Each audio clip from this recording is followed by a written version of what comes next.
In Capital News tonight, Tanzania and Poland agree to strengthen cooperation in agriculture, trade, education, ICT and tourism sectors.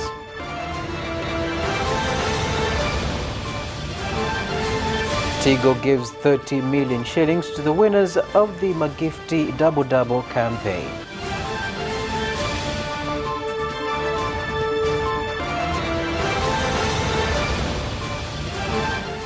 And in sports news, Simba salvaged a draw against Azam in the Premier League game played at the CCM Kirumba Stadium in Mwanza.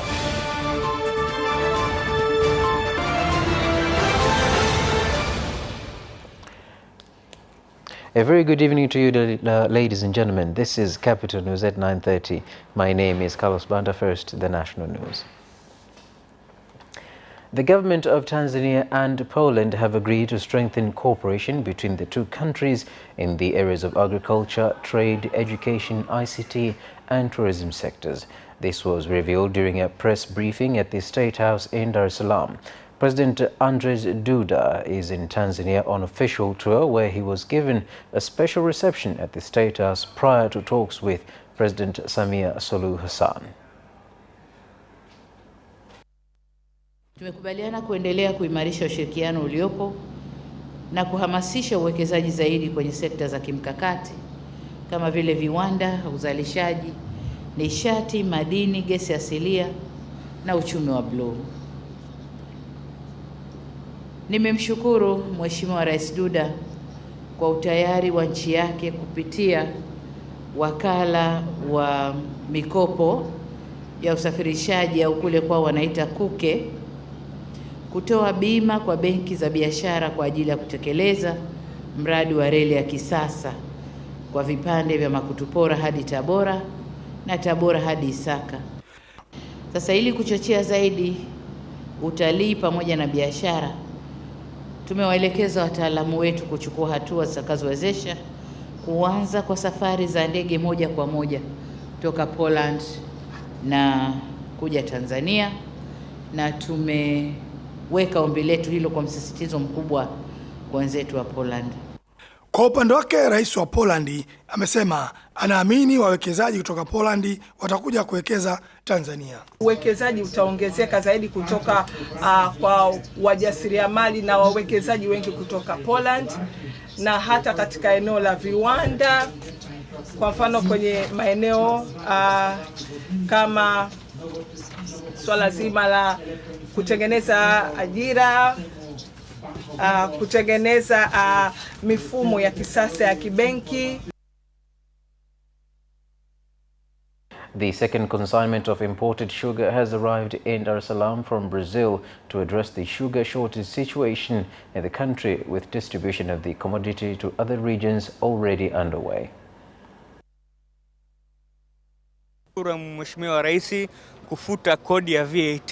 Hii inamaanisha serikali na mama wanatujalia sana sisi wananchi. Hii inatusaidia sisi tuuze sukari kwa bei elekezi ambacho ni 2800. Sukari hii inapatikana Singida, Dodoma, Mtwara, Masasi, Dar es Salaam na mikoa zingine tofauti. Ya make sure kwamba sukari inafika kwa walengwa, kama ambavyo niliongea juzi na vyombo vya habari, ni kwamba kama unavyoona sasa hivi tunapakia sukari kwa ajili ya kupeleka moja kwa moja kwa walaji wa mwisho ili waweze kupata sukari. Nampokeza huyu wakala aliyeamua kutuletea sukari tupate kwa urahisi kwa bei ya chini, kwa sababu atakuwa ametusaidia kupata sukari kwa ile bei ile ya kawaida, bei elekezi.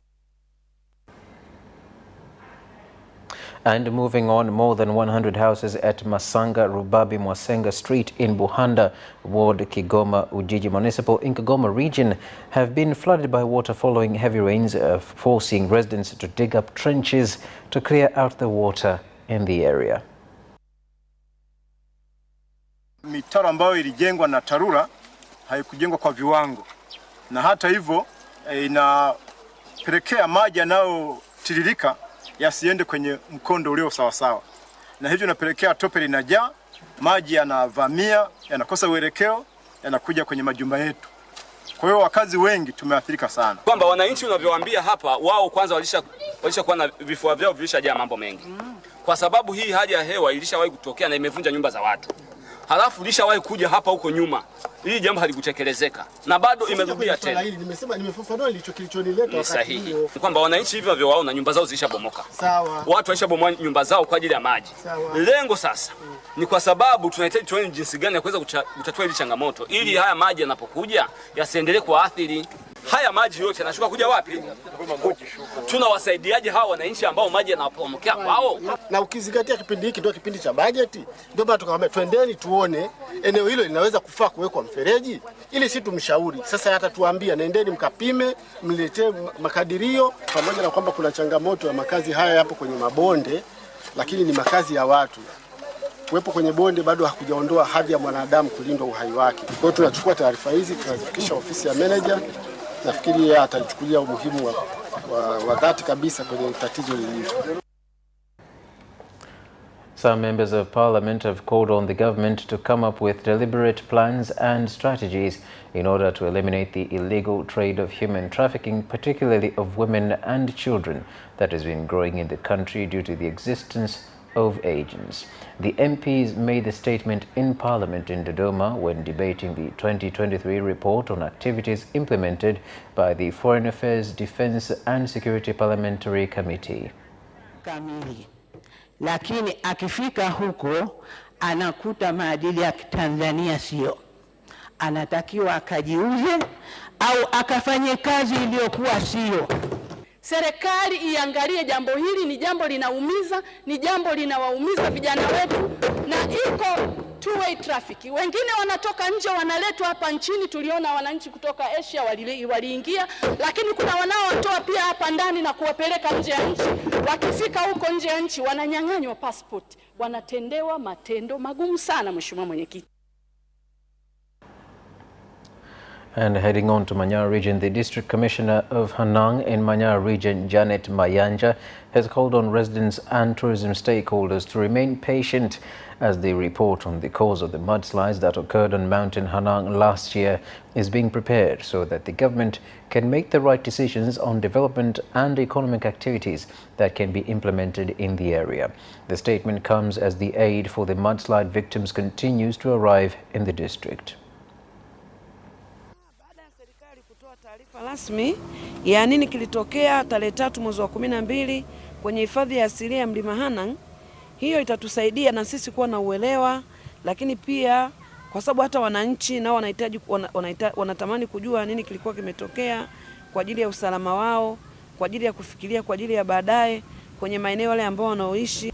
Ekolojia nzima ya Mlima Hanang na vitu vilivyomo bado iko vile vile, haijaathirika na maporomoko yaliyokuwa yametokea tarehe 3. Kwa upande wa sisi, kwa uzoefu wangu mimi wa utalii wa kutembea na wageni kwenye vivutio vingi katika nchi hii, hicho kilichotokea japo kimesababisha maafa, lakini pia inaweza ikawa kwa wenzetu wanatamani kuja kuona kilichotokea, lakini hapo hapo ikawa ndio ni kivutio kwao kama sehemu ya utalii.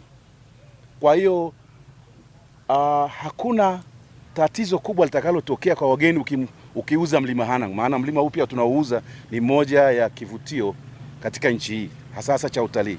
Na tukaona sio busara tukanyamaza kimya. Pamoja na uchache wetu na uchanga wetu, sisi ni kikundi cha kijamii kinachosaidiana kijamii. Kwa hiyo tukaona basi tusikae kimya, tutafute kile ambacho tunaweza kutoa kwa ajili ya kuwasaidia ndugu zetu na kusapoti serikali ya Jamhuri ya Muungano wa Tanzania chini ya uongozi wa Rais wetu mpendwa Dr. Samia Suluhu Hassan. Tukijua yeye ndio mfariji wa kwanza, mfariji namba 1 katika nchi hii. Kwa hiyo tumeshiriki kutoa faraja yetu na msaada wa kile kidogo tulicho nacho kwa ajili ya ndugu zetu, na tunawasilisha kwa niaba ya wanakikundi. The President of Zanzibar and Chairman of the Revolutionary Council, Dr. Hussein Ali Mwinyi, has said that the senior citizens need more support in order to improve their health status and well-being. Dr. Mwinyi made this statement when he met and held talks with the representatives from the American Association of Retired Persons, AARP, at State House in Zanzibar. HelpAge is doing a tremendous job here. We are very happy to have them as our partners. And again, the areas that we want to support the elderly in this country are many. We've started with the pensions, and I think it is highly appreciated, but we still need to do more, from the fact that the amount that we are given is what we can afford at the moment, but it's not enough. But also the age, that we start, it is 70. We would very much like to bring it down to at least 60 and see how it goes. But if you bring it down to 60, it means the number of people you're covering is very, very high. So, but we will do our best to make sure that we achieve that. Meanwhile, we want to have proper geriatric health services for them. We want to have a proper system of supporting them in public transport. We want to make sure that they have proper housing and so on. So these are the areas that we are looking for partners to, come on board and see how best they can support us. Residents at Kunduchi, Mtongani and Bahari Beach streets in Dar es Salaam have committed Tanzania Roads Agency for completing the rehabilitation of the road that was damaged by heavy rains a few weeks ago that made it impassable. The completion of the repair work has now made the areas accessible. Niwapongeze TANROADS, wamechukua jitihada za makusudi na za haraka kuboresha na kurudisha huduma ya matumizi ya hii barabara, kwa sababu ni barabara kubwa na inatumiwa na watu wengi sana. Kwa hiyo kama wangedelay, basi mpaka leo tungekuwa tunapata changamoto sana sisi watumiaji wa hii barabara. Sababu barabara ni kubwa, mto na maji, tuna daraja lingine kule mbele. Kwa hiyo kwa sababu tulikuwa tunatumia madaraja ya mawili, lile limepata kashikashi kidogo, ila hili ndio limepasuka. Lakini kikubwa nafikiri sasa hivi jua linawaka. Ninavyoangalia naona hawajamaliza. Sasa mimi ni washauri tu TANROADS, kwa sababu upande huu ndo barabara ilikatika na mweza kurekebisha, lakini upande wa pili wa daraja kwa unavuka kutoka kwenda huku, japo kuna kilimo unaweza kuona kama jambo lisiweze kutokea, lakini kama mvua hii bado ipo na ikinyesha kwa kiwango kile ama ikikazidi, basi wenda upande huu tukao tumeziba, lakini upande wa pili tukao bado hatujamaliza. Naona ujenzi mzuri, lakini bado mvua inanyesha, bado nitakuwa waongeze bidii. Mvua ikija tena hapo ghafla inaweza ikaje ikabomoa vile vile. Itakuwa kama wafanye bidii, watengeneze kabisa mapema, wafunge huku maji yanakotokea, wafunge, wamalize. Hata mfano sasa hivi maji yakiwa mengi tena, bado yatachukua yale tope, mchanga ule kule tena bado utabomoka tena, hali itakuwa ile. Nitakuwa wafanye. Mimi kitu cha kwanza namshukuru sana kiongozi wetu sasa hivi Mama Samia Suluhu Hassan. Hapa daraja lilibomoka, mvua ilitokea kubwa, lakini tunashukuru uongozi wake sasa hivi uko vizuri. Ndani ya siku 4 tumeweza kupita barabara hiyo, sababu tunapata shida. Tunapita kule njia nyuki, tunazunguka kule, tunatokea Dimbuni kama tunakuja Mtongani. Lakini nashukuru sana serikali ya sasa hivi na msimamo iko vizuri. Mama Samia, Mwenyezi Mungu anamwomba mbariki katika maisha yake. Right, and that story concludes the national news. We'll take a short break and return for business stories.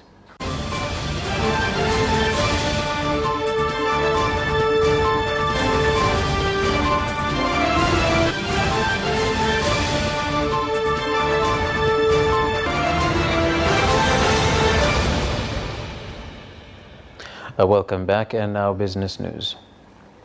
Tanzania has launched inclusive guidelines overseeing the financial sector, being measures taken to ensure everyone benefits with financial services.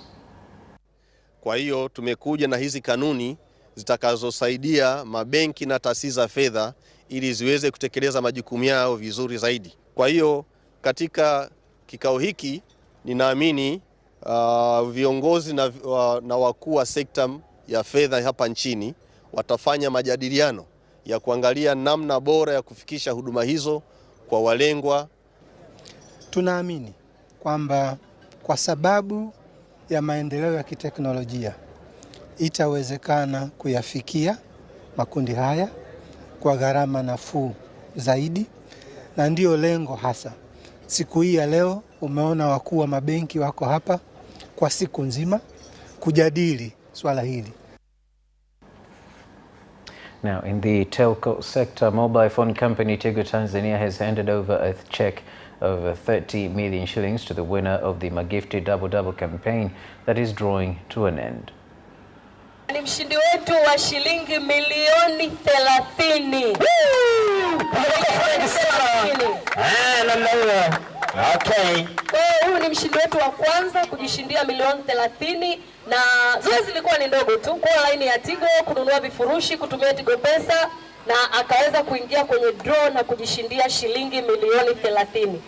Mshindi wetu ni huyu hapa, anaitwa Lilian, anatokea hapa Mwananyamala. Yes, makofi mengi sana kwa Lilian. The Permanent Secretary of the Ministry of Finance, Dr. Nato El Mamre Mwamba, has called on the development stakeholders to cooperate with Tanzania in coming up with strategies that will help to increase productivity and make Tanzania a global food hub. Tanzania holds the potential to become a breadbasket of the East Africa region, Africa, and the world at large. However, this potential remains underexploited. This calls for the need to explore strategies and interventions that will accelerate transformation of Tanzania's food systems to ensure food sufficiency. We have many initiatives in place to transform our agriculture sector. To mention a few, we have started with Agenda 1030 through the Building Better Tomorrow BBT Youth Initiative that envisaged to employ about 1.5 million youths, which would accelerate a 10% growth in agriculture by the year 2030. Hosting of the AGRF in Tanzania signifies the commitment for promoting agricultural innovation, addressing food system challenges, and supporting the growth of the agricultural sector in Africa. Significant increases in the agricultural budget from 294 billion to 954 billion Tanzanian shillings in a couple of years reflects the recognition of the role of agriculture as a cornerstone of economic growth and of nutritional well-being. Agriculture remains a significant thrust in Tanzania's economic growth, contributing about 28% of the country's GDP and employing more than 65% of the population, the majority being women and youth. However, there are still areas that require further attention and improvement. And that marks the end of the business news. We'll take a short break and return for sports.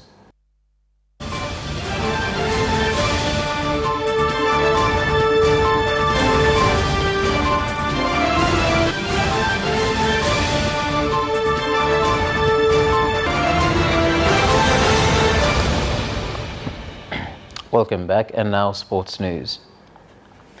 Clatous Chota Chama has salvaged a draw for Simba after scoring a free kick in the 93rd minute against Azam in the Premier League game played at the CCM Kirumba Stadium in Mwanza. Azam had gone ahead with the Prince Dube goal and it looked like the Chamazi Giant will get the better of Simba before the Chama free kick changed the results. In another story, Aziz Ki is expected to join Yanga squad, which will play against Tanzania Prisons this Sunday in the NBC Premier League. Aziz Ki ni 100% atakuwa kwenye safari ya Young Africans kuelekea Mbeya kwa sababu tayari ameshawasili na atajoin program za mazoezi ya timu. Djigui Diarra nazungumzia safari za ndege. Unaweza kupanga hivi ukajua anafika muda fulani pakatokea delay labda kwenye connection, akafika muda ambao labda timu tayari imeshaondoka. Kwa hiyo tunatarajia atawasili mapema kama imepangwa kwenye tiketi yake, na akiwasili mapema tutawajuza wanachama wetu kwamba Djigui Diarra ni miongoni mwa watu wanaosafiri kuelekea Mbeya. Hili ndio tawi linaloongoza Tanzania kwa idadi kubwa ya wanachama. Kwa hiyo sijapiga hesabu ya kila basi moja inachukua wanachama wangapi, lakini kuna basi zaidi ya 5 ambazo tayari ziko njiani na nyingine 5 zinaondoka sasa hivi. The Football Division 1 League proceeds tomorrow with African Lyon facing Kiluvia United at the Mabatini ground in Kibaha. Timu iko katika mtiririko gani katika ligi hii? Timu ipo katika mapambano kwa sababu bado nafasi ipo ya kuweza qualify katika kwenda katika hatua ya 8 bora. Kwa hiyo tupo, japokuwa tunafanana pointi kwa sisi wa chini kutafuta nafasi 4 za kwenda kushiriki hiyo. Kila kundi zinatoka timu 4 huku na timu 4 huku, yani kundi A timu 4, kundi B timu 4. Kwa hiyo zitakuwa 8 kwenda kucheza hatua ya finali za kuhakikisha kwamba timu 2 za juu zitapanda na timu 2 zitazobaki katika 4 bora zitakwenda kucheza hiyo playoff. Yani watacheza wenyewe kwa wenyewe kuona jinsi gani ya kupata moja kwenda kucheza playoff na timu ambazo zitakuwa zinatarajia kutaka kushinda kwenda. And that sports item ends our news bulletin for tonight. Thank you so much for watching and I wish you a good night.